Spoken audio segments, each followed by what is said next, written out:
The 51-year-old federal judge would be the first black woman on the Supreme Court. And Senator Josh Hawley charges that she's had a, quote, pattern of letting child porn offenders off the hook. As you recall, she was a federal public defender. Now, one of the judge's defenders in the liberal media hit back at Hawley and blamed racism for any GOP objection to her confirmation and past jurisprudence. Listen. And my point is, she's been all over the map. She's been rebuked by Obama judges on the deportation case, in an AFL-CIO case. There are plenty of facts, Elie Mystal, out there for why people would oppose this nomination. It's not rooted in racism. You know, it's so ironic how Republicans always pretend that racism isn't real, let alone the entire history of this country, let alone, just look at Florida recently. They just, in their diversity training. We don't want you to talk about racism because it hurts our feelings. I'm white. I don't want to hear about it. Even though they got all that going on. Let's just take a look at Donald Trump, right? They're giving Ketanji Brown Jackson all this trouble, like she's just so unfit for the Supreme Court. Well, let me give you a few facts, a few data points.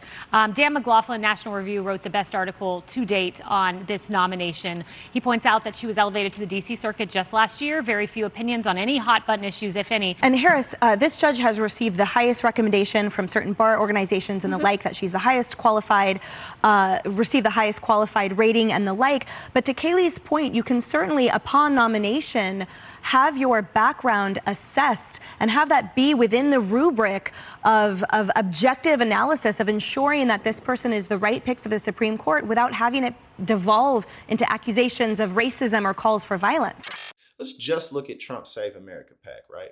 They finished February with over $110 million in the bank. Since July, Trump has pushed and endorsed 130 candidates nationwide on the federal and local level, right? But since then, they've only released $350,500 of that $110 million. So basically, he's hoarding it for himself. They want this man to be back in office, let alone all the rest of the fraudulence that he's committed throughout his entire life.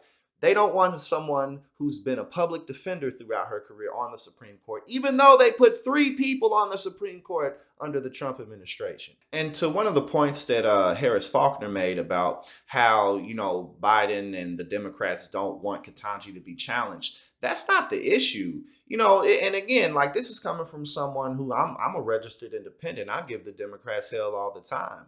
I'm about policy. It's not about people don't want her to be challenged. It's that y'all aren't challenging her with anything legitimate. Again, we saw clips before in other videos of Lindsey Graham and John Cornyn and other Republicans making it seem like she's some radical person.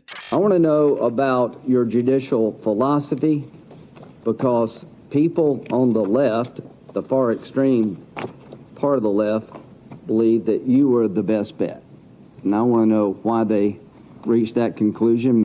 And Republican Josh Hawley previewing a line of attack, accusing Jackson of being soft on crime, highlighting her sentencing decisions in child pornography cases. In every case, in each of these 7, Judge Jackson handed down a lenient sentence that was below what the federal guidelines recommended and below what prosecutors requested. But Democrats highlighting that Jackson's nomination has been endorsed by numerous law enforcement officials and the Fraternal Order of Police.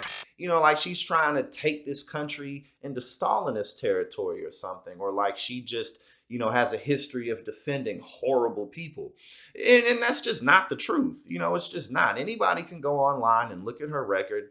It's very well defined. It's easy to see. You're not going to see anything that's like, oh no, we shouldn't have her on the court, when we have people like Brett Kavanaugh, Amy Coney Barrett, people who, Brett, he has the, just all that controversy around his name, and Amy Coney Barrett, who knows anything about her? We didn't have an opportunity to get to know anything about her. She just got rushed onto the court. So it's like, just the uproar just really isn't, it's not real.